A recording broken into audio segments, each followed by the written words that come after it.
الحمد لله رب العالمين والصلاة والسلام على سيد المرسلين وخاتم النبيين وعلى آله وأصحابه أجمعين أما بعد أعوذ بالله من الشيطان الرجيم بسم الله الرحمن الرحيم ألم تر إلى الملأ من بني إسرائيل من بعد موسى إن قالوا لنبي لهم ابعث لنا ملكا نقاتل في سبيل الله قال هل عسيتم إن كتب عليكم القتال ألا تقاتلوا قالوا وما لنا ألا نقاتل في سبيل الله وقد أخرجنا من ديارنا وأبنائنا فلما كتب عليهم القتال تولوا إلا قليلا منهم والله عليم بالظالمين صدق الله العظيم وقال تعالى إن الذين اتقوا إذا مسهم طائف من الشيطان تذكروا فإذا هم مبصرون.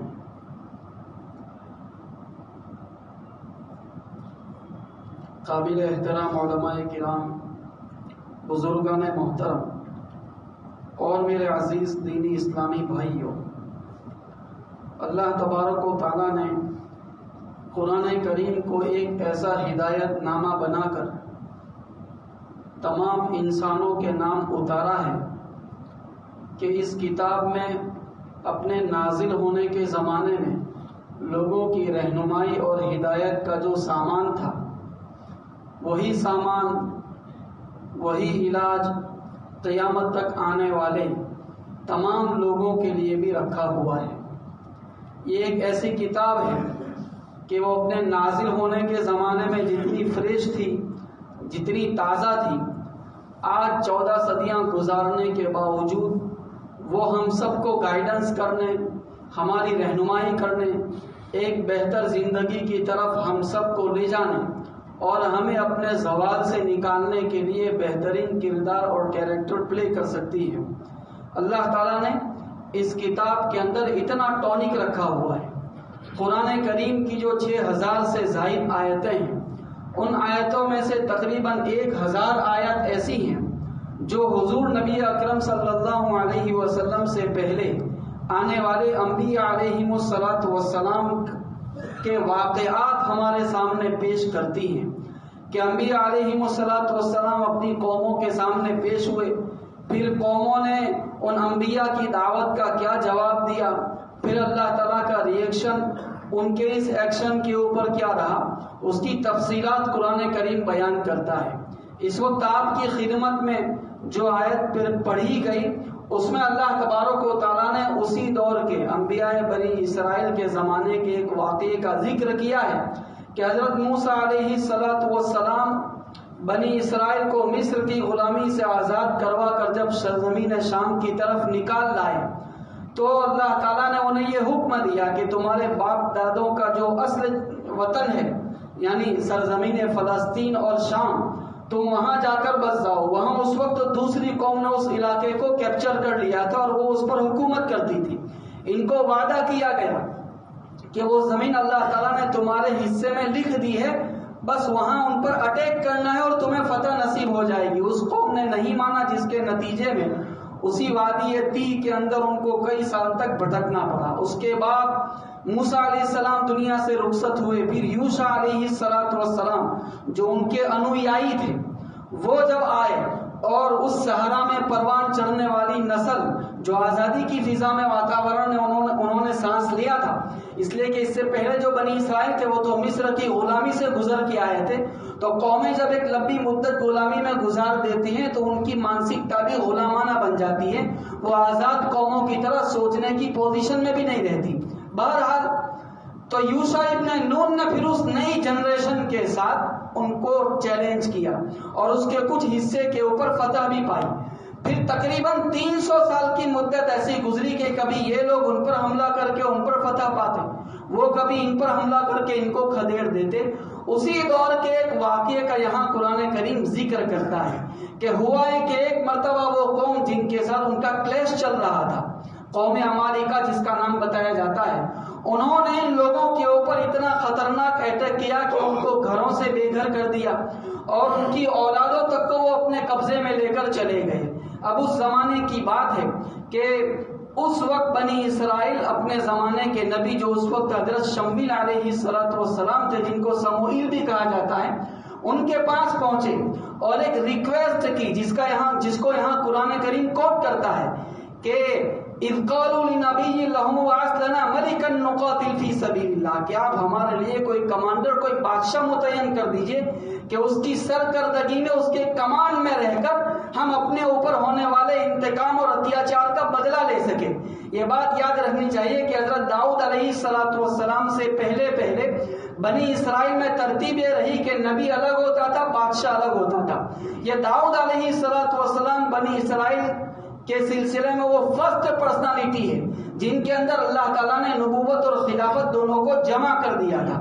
خیر، تو حضرت شمویل علیہ السلام نے یہ کہا کہ ٹھیک ہے، میں اللہ تعالیٰ سے دعا کر کے تمہارے لیے ایک کمانڈر طے کرا دیتا ہوں، لیکن کہیں پھر ایسا تو نہیں ہوگا کہ پھر جب تم کو میدان میں اترنے کو کہا جائے گا تو تم میدان سے بھاگ جاؤ، پیچھے ہٹ جاؤ، مقابلہ نہ کرو۔ تو انہوں نے کہا کہ وَمَا لَنَا أَلَّا نُقَاتِلَ فِي سَبِيلِ اللَّهِ وَقَدْ أُخْرِجْنَا مِن دِيَارِنَا وَأَبْنَائِنَا، ارے ہمیں اپنے گھروں سے محروم کر دیا گیا، اولاد سے محروم کر دیا گیا، تو پھر ہم مقابلہ کیوں نہ کریں؟ ضرور مقابلہ کریں گے۔ اللہ تبارک و تعالیٰ آگے ریزلٹ بیان کرتا ہے کہ فَلَمَّا كُتِبَ عَلَيْهِمُ الْقِتَالُ تَوَلَّوْا، کہ جب پھر ان پر قتال فرض کیا گیا تو وہ سب پیٹھ پھیر کر چلے گئے، الا قلیلا منہم، سوائے چند لوگوں کے، واللہ علیم بالظالمین۔ یہ جو آیت کریمہ ہے، اب میں اپنی اسی بات کو دہرانا چاہتا ہوں کہ اللہ تبارک و تعالیٰ نے قرآن کریم میں قیامت تک آنے والے تمام لوگوں کے لیے ہدایت کا سامان رکھا ہوا ہے۔ آئیے اس چھوٹے سے واقعے میں جس کو قرآن کریم نے کوٹ کیا ہے، اس میں ہم سب کی رہنمائی کا کیا کچھ سامان موجود ہے، اسے آج ہم لے کر اپنی زندگی میں اپلائی کرنے کے جذبے کے ساتھ انشاءاللہ جمعہ بعد یہاں سے روانہ ہوں گے۔ میرے بزرگوں، اس واقعے سے پہلی بات جو ہمیں معلوم ہوتی ہے، جس کی طرف قرآن کریم ہمیں توجہ دلانا چاہتا ہے، وہ یہ کہ جب ان کو یہ محسوس ہوا کہ ہم اپنے گھروں سے محروم کر دیے گئے اور ہمارے ادھیکاروں کا ہنن کیا گیا ہے، تو ان کے اندر بے چینی کی ایک لہر پیدا ہوئی۔ وہ اس کرنٹ سچویشن کے اوپر راضی نہیں رہے، اسی حالت پر وہ پڑے نہیں رہے، بلکہ اس سچویشن کو کاؤنٹر کرنے کا ایک جذبہ ان کے دل میں پیدا ہوا۔ اس سے پہلا پیغام جو قرآن کریم ہم سب کو دینا چاہتا ہے، وہ یہ دینا چاہتا ہے کہ اگر کوئی قوم کسی روست سچویشن سے گزر رہی ہے تو اس قوم کا ضمیر اگر بیدار ہے، اس قوم میں زندگی کی رمق اگر باقی ہے اور اپنے پورے قومی وجود کو بچانے کا کوئی حوصلہ اس قوم میں پایا جاتا ہے، تو ایسا ہو نہیں سکتا کہ وہ قوم اپنی اس پست حالت پر راضی رہ کر زندگی گزارنے کا مزاج پال لے، ایسا ہو نہیں سکتا۔ بنی اسرائیل کے اندر وہ قومی ضمیر زندہ تھا، ان کا ضمیر مردہ نہیں ہوا تھا۔ قوموں کے اندر حالات بے چینی کی ایک لہر پیدا کر دیتے ہیں، اگر وہ لہر کسی قوم میں حالات کی سنگینی کے باوجود پیدا نہ ہونے پائے تو یہ اس بات کی علامت ہے کہ اس قوم نے اپنی مردنی کے اوپر، اپنے مر جانے مٹ جانے کے اوپر گویا کہ اتفاق کر لیا ہے، اور وہ قوم یہ چاہتی ہے کہ ہم صرف چڑیا کے بے بالوں پر بچوں کی طرح اپنی موت کا تماشا دیکھتے رہیں گے اور آئندہ جنریشن کو ہمیں کوئی بہتر فیوچر کی طرف نہیں لے جانا ہے۔ تو یہ کسی بھی قوم کی قومی زندگی کے لیے خطرے کی سب سے پہلی گھنٹی ہوتی ہے کہ مشکل سے مشکل حالات بھی اس قوم میں بے چینی کی کوئی لہر پیدا نہ کرنے پائیں، کوئی تڑپ پیدا نہ کرنے پائیں، اس حالت سے باہر نکلنے کا کوئی جذبہ، کوئی ارادہ، کوئی اچھا شکتی پیدا نہ کرنے پائیں۔ یہ اس قوم کی اجتماعی موت کی سب سے پہلی نشانی ہے۔ دوسری بات جو قرآن کریم ہمیں سکھانا چاہتا ہے وہ میرے بزرگوں یہ ہے کہ جب ان کے اندر بے چینی کی یہ لہر پیدا ہوئی تو وہ سب سے پہلا سٹیپ کیا تھا جو بنی اسرائیل نے لیا؟ وہ پہلا سٹیپ انہوں نے یہ لیا کہ اپنے زمانے کے نبی کی خدمت میں وہ پہنچے اور جا کر انہوں نے عرض کیا کہ ہم اس صورتحال سے باہر نکلنا چاہتے ہیں، آپ ہمیں کوئی آئیڈیا بتائیں،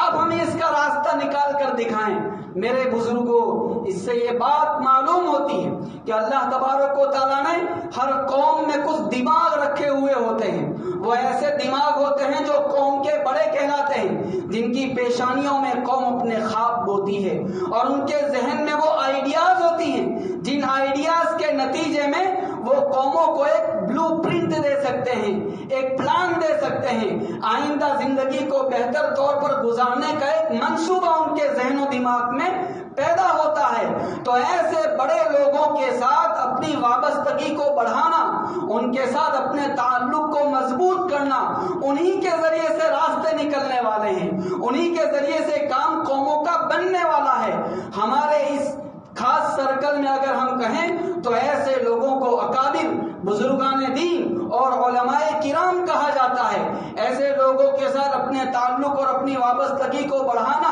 اور خاص طور پر اس دور میں بڑھانا جس دور میں ہم دیکھ رہے ہیں کہ فتنے کتنے سیلاب کے ساتھ آ رہے ہیں۔ یہ جو سیلاب ہے اس سیلاب کو اگر کاؤنٹر کیا جا سکتا ہے تو روحانی طاقت کے ذریعے سے کیا جا سکتا ہے، اور روحانیت کے جو پاور اسٹیشنز ہیں وہ انہی بزرگوں کے دل ہوتے ہیں جن سے روحانیت چلتی ہے، جن سے معرفت چلتی ہے۔ انہیں اللہ تعالیٰ نے اپنی نسبت کا ایک خاص حصہ جو عطا فرمایا ہوا ہوتا ہے۔ قومیں جب ان سے وابستہ ہوتی ہیں تو وہی نسبت ان میں ٹرانسفر ہوتی ہے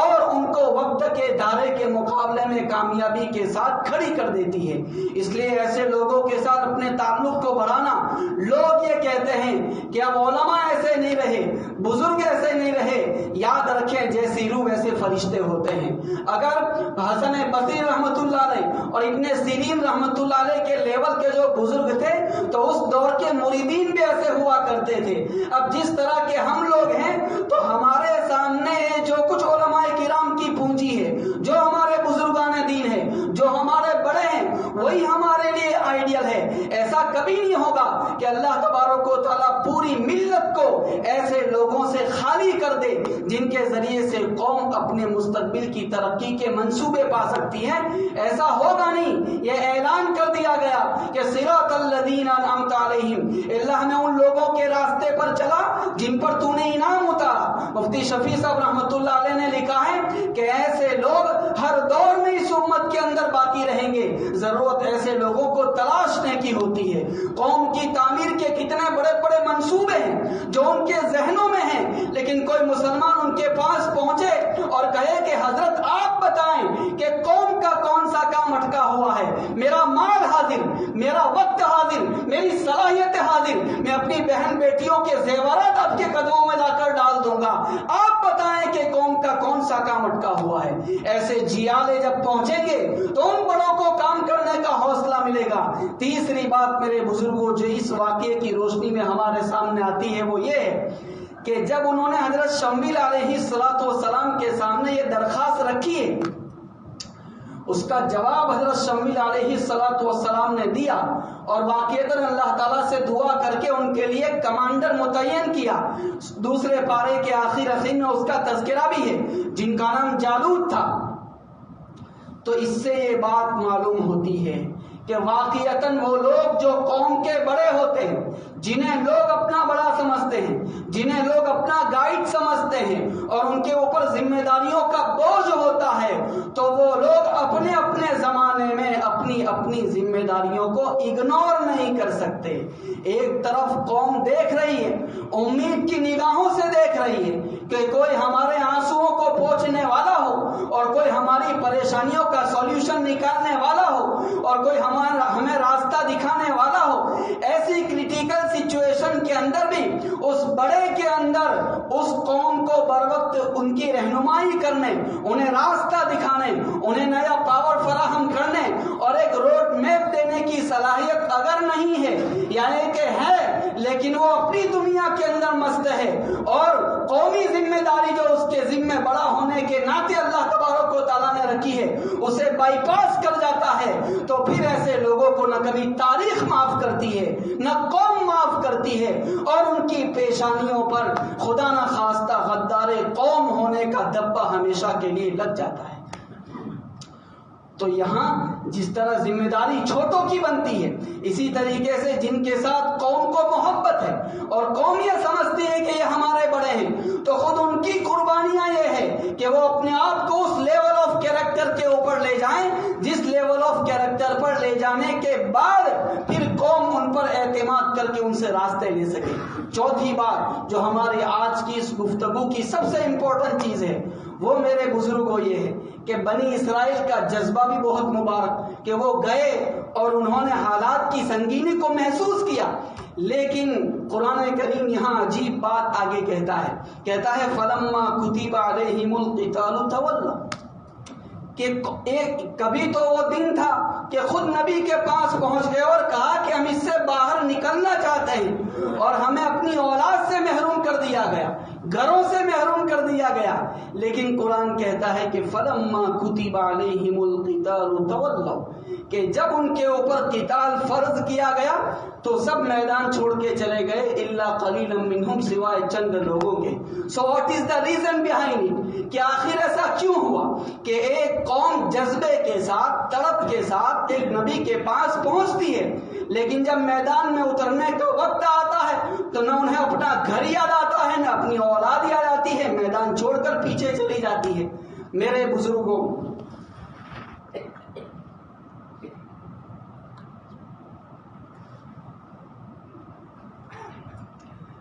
اس کی بڑی وجہ یہ ہے کہ ان کے اندر جذبہ تو پایا جاتا تھا، بھاونا تو ان کے اندر تھی،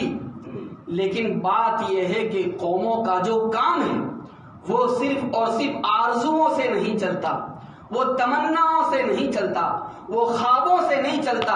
بلکہ اس سے آگے بڑھ کر قومیں کسی بڑے منصوبے کو، کسی بڑے مشن کو اس وقت کلیئر کر سکتی ہیں یا اس گول کو اس وقت اچیو کر سکتی ہیں جبکہ انہوں نے پہلے سے کسی تربیت سے گزار کر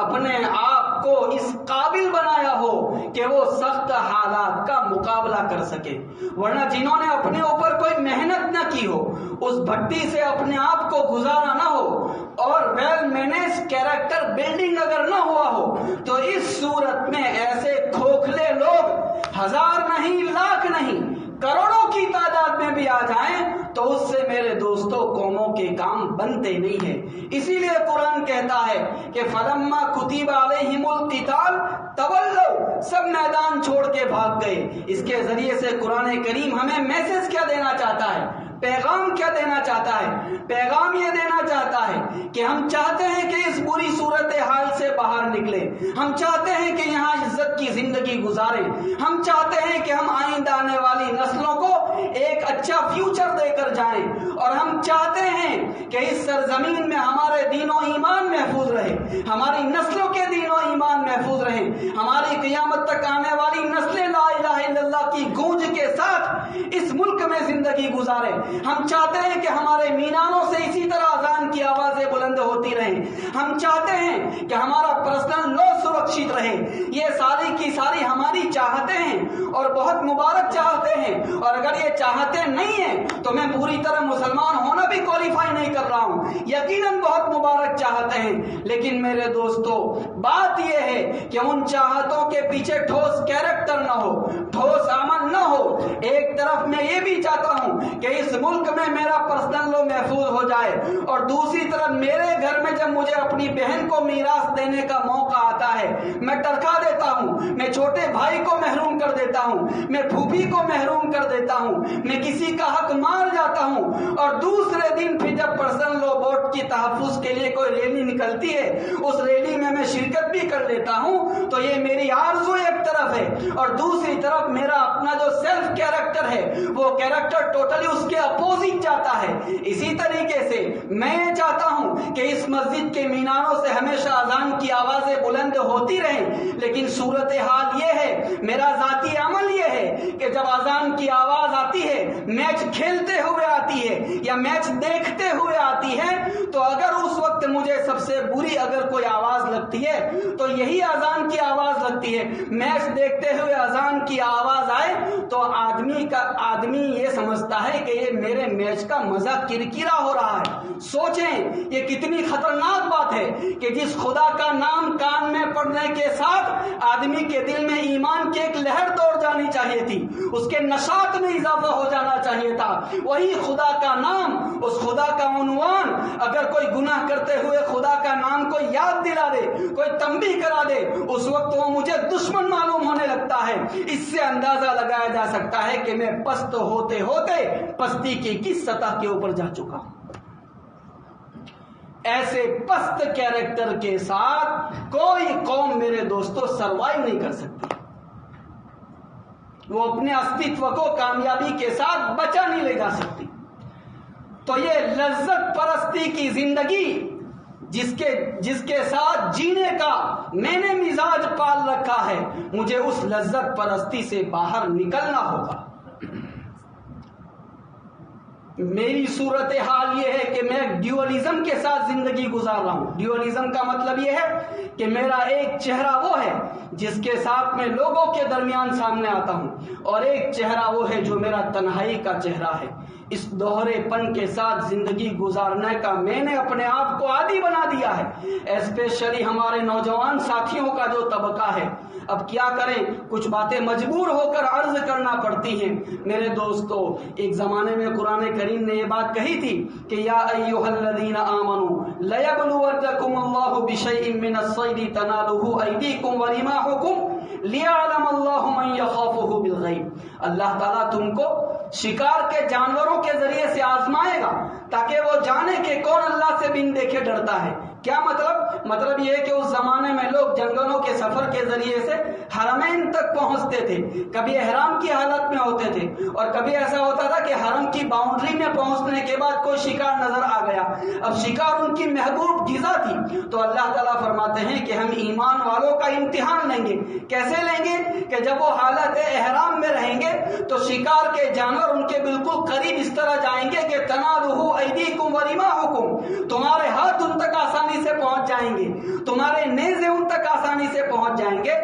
یعنی وہ تمہارے سافٹ ٹارگٹ ہوں گے۔ تو ہم ایسا کیوں کریں گے؟ ان شکار کے جانوروں کو تمہارے پاس سے کیوں گزاریں گے؟ لیعلم اللہ من یخافہ بالغیب، تاکہ اللہ جان لے کہ کون اس سے بن دیکھے ڈرتا ہے، کون اس کا خوف اپنے دل میں لیے ہوئے شکار کے ان جانوروں سے احرام کے احترام میں رک جاتا ہے۔ یہ ہم آزمائیں گے۔ میرے دوستو، ہر دور میں لوگوں کو آزمانے کا طریقہ اللہ تعالیٰ کے یہاں الگ الگ ہوتا ہے۔ اس زمانے کے لوگوں کو شکار کے جانور سے آزمایا گیا،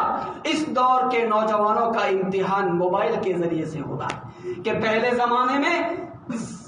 سیکس سے تعلق رکھنے والے، یعنی اس کو دیکھنے سے تعلق رکھنے والے جو گناہ تھے، وہ گناہ بہت مشکل تھے، اور سماج کے اندر اس کو کوئی جگہ نہیں تھی۔ اگر خدا نہ خواستہ کسی کے بارے میں پتہ بھی چل جاتا کہ یہ صاحب کسی تھیٹر میں جاتے ہیں، ٹاکیز میں جاتے ہیں، تو یہ سمجھا جاتا تھا کہ یہ کوئی اچھا آدمی نہیں ہے۔ لوگ ڈرتے تھے، چھپ چھپ کر جاتے تھے، اور شرم محسوس کرتے تھے اس کا تذکرہ کسی کے سامنے کرتے ہوئے۔ لیکن اس وقت امتحان ہو رہا ہے کہ وہی تھیٹر اللہ تبارک و تعالیٰ نے سب کے ہاتھ میں تھما دیا۔ کیوں تھمایا؟ لیعلم اللہ من یخافہ بالغیب، وہ جاننا چاہتا ہے کہ کون اس سے بن دیکھے ڈر کے بتاتا ہے۔ اب میں ایک کنڈی چڑھاتا ہوں اور اس کے نتیجے میں ایک ایسی دنیا میرے سامنے کھل جاتی ہے، میں جس تصویر سے لطف لینا چاہوں، میں جس کلپ کو دیکھنا چاہوں، میں جس فلم کو ڈاؤن لوڈ کرنا چاہوں، میں کسی عورت کے ساتھ ناجائز تعلقات قائم کرنا چاہوں، اس سے اپنے رابطے بڑھانا چاہوں، اس سے پینگے بڑھانا چاہوں، یہ ساری دنیا میرے سامنے کھلی ہوئی ہے۔ اب اپنے آپ کو اس زندگی کا عادی بنا لینا کہ میں رات کو سوتا ہوں تو اللہ تعالیٰ کے غضب کے سائے میں سوتا ہوں، اور صبح اٹھتا ہوں تو فجر کی نماز چھوڑنے کی وجہ سے اس کی پھٹکار کے سائے میں اٹھتا ہوں۔ اور قوم کی میجورٹی اگر اسی حالت کے اندر زندگی گزار سکتی ہے، گزار رہی ہے، تو کیا کوئی کہہ سکتا ہے کہ اس قوم کا کوئی فیوچر ہوگا؟ اس لیے بھول جائیں کہ یہودیوں کی کیا سازشیں ہیں، بھول جائیں کہ عیسائیوں کی کیا سازشیں ہیں، ان پر تو ہمارے بڑے پہرا دے رہے ہیں، وہ خردبین لے کر بیٹھے ہوئے ہیں، لیکن جو سب سے بڑا شکوہ ہے وہ تو ہمیں اپنوں سے ہوتا ہے، وہ ہمیں اپنی ذات سے ہونا چاہیے کہ اتنے سنگین حالات جس سے ایک قوم کئی سالوں کو فیس کر رہی ہے، جس سے جوجھ رہی ہے، اس کے باوجود میں نے سیلف کیریکٹر بلڈنگ کے اندر کتنی محنت کی ہے، میں آج بالغ ہونے کے بعد اپنی زندگی کے کتنے سال گزار چکا، ان سالوں کے گزارنے کے بعد میرے دل میں اللہ تعالیٰ سے نسبت کی جو پونجی ہے کیا اس میں اضافہ ہوا ہے؟ میں نے اللہ تعالیٰ کی بغاوت کے سائے میں کتنے سال گزارے ہیں، صبح و شام اسی حالت میں گزر رہے ہیں۔ اس لیے میرے دوستو اس وقت ضرورت اگر ہے وہ آتما منتھن کی ضرورت ہے، احتساب کی ضرورت ہے، سیلف انالیسس کی ضرورت ہے، اور سیلف انالیسس کرنے کے بعد خود اپنی زندگی سے ایک ایک گناہ کو کھرچ کر پھینک دینا۔ کبھی کبھار گناہ ہو جانا یہ اتنی سنگین چیز نہیں ہے، کیونکہ وہ تو ہماری انسانیت کا حصہ ہے، لیکن قرآن کریم کیا کہتا ہے اور کیا عجیب بات کہتا ہے، ان الذین اتقوا اذا مسهم طائف من الشیطان تذکروا، کہ جو لوگ متقی ہیں ان کو اگر کبھی شیطانی کچوکا لگ بھی جاتا ہے تو تذکروا، ان کا کانشس جو ہوتا ہے وہ بیدار ہو جاتا ہے اور وہ سنبھل جاتے ہیں، فَإِذَا هُمْ مُبْصِرُونَ، اور فوراً بصیرت کے اوپر آ جاتے ہیں۔ دوسری جگہ قرآن کریم کہتا ہے وَالَّذِينَ إِذَا فَعَلُوا فَاحِشَةً أَوْ ظَلَمُوا أَنفُسَهُمْ ذَكَرُوا اللَّهَ فَاسْتَغْفَرُوا لِذُنُوبِهِمْ وَمَنْ يَغْفِرُ الذُّنُوبَ إِلَّا اللَّهُ وَلَمْ يُصِرُّوا عَلَى مَا فَعَلُوا وَهُمْ يَعْلَمُونَ، کہ جو گناہ کر گزرتے ہیں، غفلت سے کر گزرتے ہیں، اس پر اصرار نہیں کرتے۔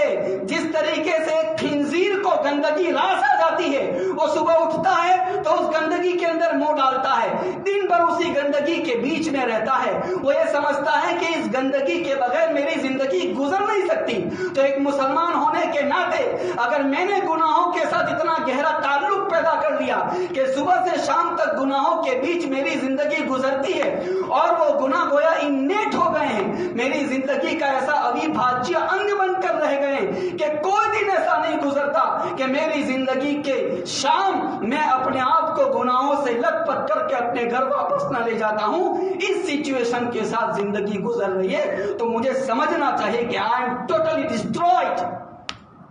یعنی میں نے اپنے کیریکٹر کو ٹوٹلی برباد کر ڈالا ہے۔ اس کچوکے کو اپنے دل کے اوپر محسوس کرنا۔ اگر میں اور آپ اس جذبے کے ساتھ یہاں سے روانہ ہوتے ہیں، یہ گنہگار کہتا ہے کہ کل ہماری زندگی کی نئی صبح ہے اور وہ ہم دیکھ رہے ہیں کہ ہماری قوم کا ایک روشن فیوچر ہماری نگاہوں کے سامنے ہے۔ تو میرے دوستو سوال اس وقت جو ہے وہ خود ہمارے اپنے کیریکٹر کا ہے۔ تو یہ 4 پیغام ہیں جو میں نے آپ کی خدمت میں عرض کرنے کی کوشش کی ہے۔ پہلا پیغام جو اس آیت کریمہ کی روشنی میں ہمارے سامنے آتا ہے وہ یہ ہے کہ جو زندہ قومیں ہوتی ہیں، وہ قومیں جب یہ محسوس کرتی ہیں کہ ہمارے ادھیکاروں کا ہنن ہو رہا ہے اور ہمیں ایک غلامی کی طرف دوبارہ لے جایا جا رہا ہے، تو اگر اس قوم کے اندر زندگی کی کوئی رمق باقی ہے تو پوری قوم کے دلوں میں اس کی وجہ سے بے چینی کی ایک لہر دوڑ جاتی ہے، ایک جذبہ پیدا ہوتا ہے۔ یہ لہر اس وقت اگر ہمارے دل میں نہیں دوڑ رہی ہے تو اس کا مطلب یہ ہے کہ ہم قومی موت مر چکے ہیں، ہم ایسے لاشیں ہیں جسے زندگی اپنے کاندھے پر اٹھائے گھوم رہی ہے، حقیقی زندگی ہم میں نہیں پائی جاتی۔ دوسری بات جو اس آیت کریمہ سے سامنے آتی ہے وہ یہ ہے کہ یہ جذبہ پیدا ہونے کے بعد پہلا کام مجھے کیا کرنا ہے؟ وہ کام مجھے یہ کرنا ہے کہ اپنے بڑوں سے اپنے تعلق کو مضبوط کرنا ہے۔ تیسرا پیغام جو قرآن کریم دینا چاہتا ہے وہ یہ ہے کہ وہ جو بڑے ہیں، جو لیڈنگ پرسنالٹیز ہیں، وہ اس موقع کے اوپر سیکریفائس کریں، اپنی قربانیاں سامنے لائیں، وہ قوم کی رہنمائی کریں، ان کے خوابوں پر اپنے آپ کو پورا اتار کر دکھائیں۔